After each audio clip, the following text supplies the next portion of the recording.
How many times in your life have you been frustrated because you want to do something good for God and he tells you no? Hey there, my name is Mike. It's Worship One, and that was something that my pastor was actually preaching about earlier today. And it was out of Acts 16. The Apostle Paul with Silas were going on their missionary journey. They were trying to spread the gospel. And we talk about that all the time. And that's a good thing, right? Telling people about Jesus. That's the whole point of something that God has called us to. Go and make disciples of all nations. But if you read the text, they want to go to Asia, and God says, no. And they want to go to a couple other places, to countries and cities that I can't pronounce. I'm not going to try to pronounce.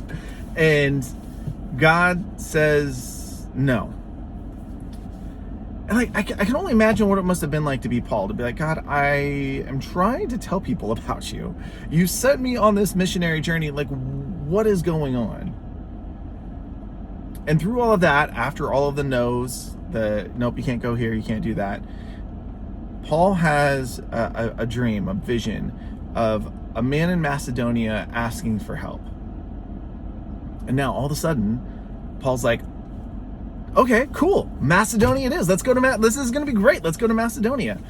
So they get on a ship, they do all the traveling, they get there, and if it was you or me, I would be so excited to be like, man, there are going to be fireworks. There is going to be lives are going to be changed. Like, God is going to do a work. And when they finally got there, according to text, it was a week of nothing.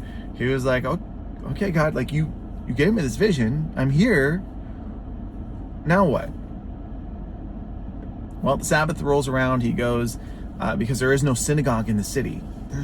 So that means that there was less than 10 Jews in the city, because you need, I guess, 10 Jews to be able to start a synagogue. So they go outside the city down by the water, and they meet Lydia. You may have heard of Lydia from some of the teachings that you've heard. And they got to talk to her. Her whole family got baptized. And then later in the text, there's this woman who is possessed or has a spirit inside, and she does some divination, and she's following them around saying, these men have the answer, like they can tell you about the living God, but for a week. And I'm sure it was obnoxious in how she was doing it. So Paul cast out the demon, and because of that, the people who owned this slave girl who was making money off of the work that she was doing, they drug him in front of the magistrate, and he and Silas were thrown in jail. And after being in jail, they are singing praise. They are worshiping God, which is not what I would be doing in jail. After all of this, is like, God, I could have been in Asia telling people about you, but instead you told me to come to Macedonia, and now I'm in jail. Like, what is this? And there's an earthquake. The chains are broken. The doors are open. They can escape. But what does Paul do? Paul, Silas, all of them, they stay put. Because on the other side of that door, had they escaped, is a jailer. And in Roman culture at the time, if you as a jailer, a prisoner escapes, it's the end. And so he in the text talks about like he was getting ready to end it all, because he failed. And right as that was about to happen, Paul and Silas just like crowds like, hey, we're still in here. You don't need to do that. We're still in here.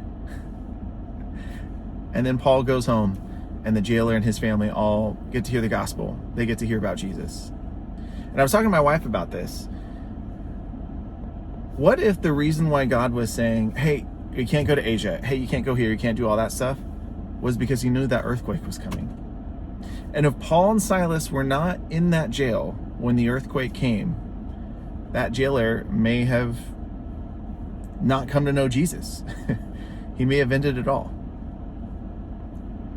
I wonder if sometimes those no's that we are so disappointed about, it's like, God, I'm trying so desperately to do this for you, is not so much a no as much as a not yet. I need you somewhere else first.